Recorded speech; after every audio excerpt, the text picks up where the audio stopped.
Hi, welcome back to my channel. Today I want to review my first 6 months of having my Nikon Z30, my current pros, cons, my thoughts, and of course, would I buy it again? Let's get going.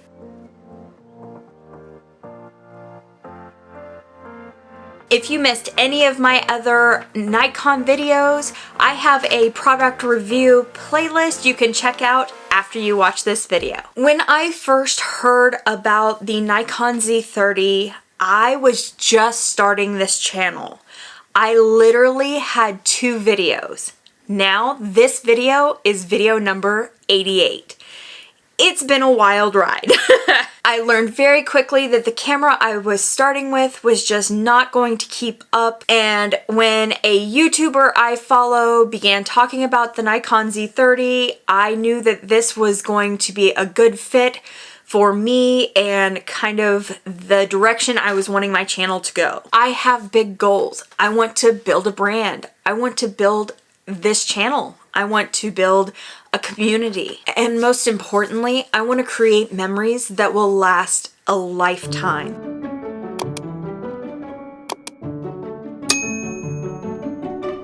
The Nikon Z30 stood out because it advertised great low light clarity, being lightweight, easy to use, made for creators, and the ability to adapt to different situations quickly. Well, I have used this camera for 6 months. Did it live up to those expectations? Let's talk about it. The low light clarity, yes and no. So my image is still grainy, especially in our kitchen area where there's not a lot of natural light, and especially on super cloudy days where there is even less light coming into that space. However, I don't expect to have perfect lighting without adding artificial lighting or being outside. That is an unrealistic expectation, especially in our front room. I cannot expect a video to look great if I don't put effort in on multiple aspects. Editing, lighting, storytelling, presence, framing, sound, etc. So while it's not perfect, it's still better than some cameras I have had. Being lightweight, yes, definitely. So it is great even with the mic on top and on a tripod with the remote. It is not bad. Does it get heavy? Yes, but that is me needing to work on building up the muscles and endurance to carry around the camera because I'm just not used to it, and that is okay. It is also comfortable in your hand and has a nice grip shape so that if you're holding just the camera, your thumb fits really well on the side of it. Easy to use. Yes and no. If you are familiar with the Nikon brand, this camera would be a breeze. It is very similar to other Nikon cameras. However, if you're not familiar with Nikon like I am not, it comes with a little bit of a learning curve. It's still easy to learn, it just takes a little bit more time. I do think it's fairly easy to learn and still quick to learn. Once you learn where the settings you need are located, the camera becomes much easier to use. Even leading up to this point, you can use the factory settings and still get great results. Made for creators, definitely. I love the ability to switch between photography and video. This allows me to create thumbnails, Instagram photographs, take close-ups of what I am looking at so that I can share it with the viewer of my video. The camera also allows you to film vertically, live stream for gaming and meetings, and even has a variety of filming definitions and frame speeds depending on the type of content you choose to create. Adaptability. Yes, like I said before, you can switch between video and photo really easy. Even while I am filming, I can just press the shutter release and take a photograph without even stopping the film. I can even go from a seated video with my camera on a tripod to picking it up, walking around with my camera, and setting it down for a different angle. It really adapts so well for so many situations. Now, my current pros. I am able to adapt the color tone for whatever situation I'm in. So in my office, it is really dependent on the season as to what the color tone in this room is.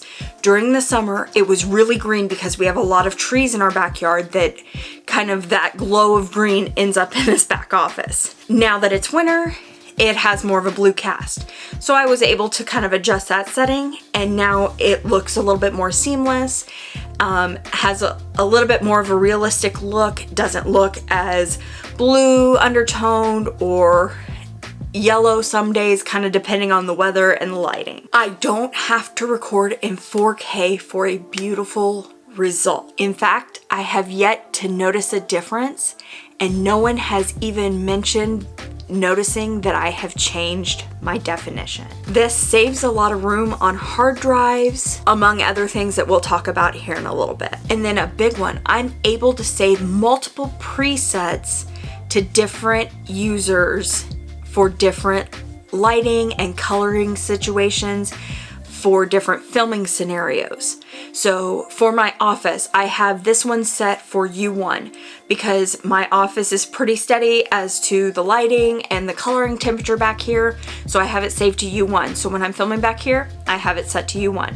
When I'm in my kitchen, however, I have it set to U2 because the color tone of the room is different. There's a lot less natural light. Lighting's different. I film a lot more with artificial light in that room, so it's a completely different setup. So then I just switch over to U2. That way, when I'm going from my kitchen to my office in the same video, it feels more like we are in one room, and I don't have to do a bunch of adjusting and a bunch of resetting up. And every time I turn on my camera, I don't have to reset things up. It's all saved within those user settings. And there's even a U3 that I don't use currently, but if I needed to, I have that as an open spot. Now, cons. So this camera does not come with an extra battery or an external battery charger. It just comes with a rather short charger cord. And that's okay, but as a content creator and as a camera that was created for content creators, I would hope that we'd have at least an external battery charger. So my plan is in the next few weeks, I plan on buying an external charger and an extra battery because I want to create a schedule where I film multiple videos in one day. Because when I'm in the mode of filming, I want to film as much content as I can at one time, and then edit as much as I can at one time. And right now I can't do that. I'm limited to the amount of battery that I have, and it charges fairly quickly, but by then I've lost a lot of daylight. By the time it charges, I'm out of the filming kind of mindset, so I'm gonna pick up another battery just so that it extends that. And when we're doing longer projects, we're getting ready to work on Kaylin's wall, different projects around the house, things like that. I've got the knee walls that I'm getting ready to finish up now that Christmas stuff is put away. Different things like that. I want that extra battery life so that I can film longer amounts of time and have a battery charging while I'm using a battery. Another reason for purchasing an extra battery is that while I can plug my camera in and keep going, that limits me to being right next to my desk, as that cord's not very long and I don't always want to be in a sit down mode. I like being up and around and moving around my house and filming vlogs and doing different things like that. And I don't always want to be attached to the wall when my battery dies. A big con. So the camera overheats if I film in 4K for any longer than about 20 to 30 minutes. When I was filming in 4K for the most part, I would film a small segment, 10 minutes at max. I would take a couple minutes of a break, film another 10 minutes just to give the camera a cooling off period, make sure the lights weren't facing it. I mean, just all of these different things. But that gets frustrating. When I'm filming vlogs or recipe videos, sometimes I don't have time to stop after 10 minutes, let it cool off, and hop right back in, because especially with recipes, you don't always have that window of opportunity to stop and let the recipe sit until you're ready to pick it back up again. This is the main reason that I switched solely to 1080p for filming videos. This allows me 120 minutes for continuous filming, and that's fantastic. That's plenty of time. I have yet to film continuously that long. Most of the time before that time frame happens, I either run out of battery or I'm changing scenes, so I'm stopping the recording anyway, things like that. How quickly the camera goes to sleep. So if I'm working on setting up a shot, working through it, making sure everything's in focus, all of that type of thing, it shuts off to save battery, which is nice, but I would like to be able to either extend that or turn that feature off completely. This also leads to the remote needing to be reconnected. This is frustrating because I now don't even use the remote. I don't have time to reconnect my remote every time the camera goes to sleep. It's frustrating. Would I buy this again? Yes, yes, yes, yes, yes, yes. It is expensive. However, I think this would be fantastic even for home videos, even for family photos, holidays, get-togethers. We have so much fun looking back at VHS tapes with our nieces and getting to hear the voices of loved ones who are no longer with us. I want the same for our nieces of the videos we are making now. This camera allows us to do that. Overall, it is a great camera, and coming up with cons is actually difficult.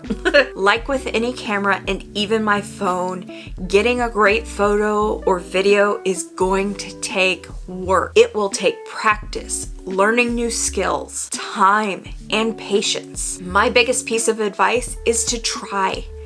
Fall down, pick yourself back up, and try again, and keep trying. I wish I had started this journey 3 years ago when I first started thinking about it. I am absolutely loving the process, the people I am meeting, the person I am becoming, and the future I get to look forward to. Thank you for hanging out with me today while we took another look at my Nikon Z30. I'll see you next time.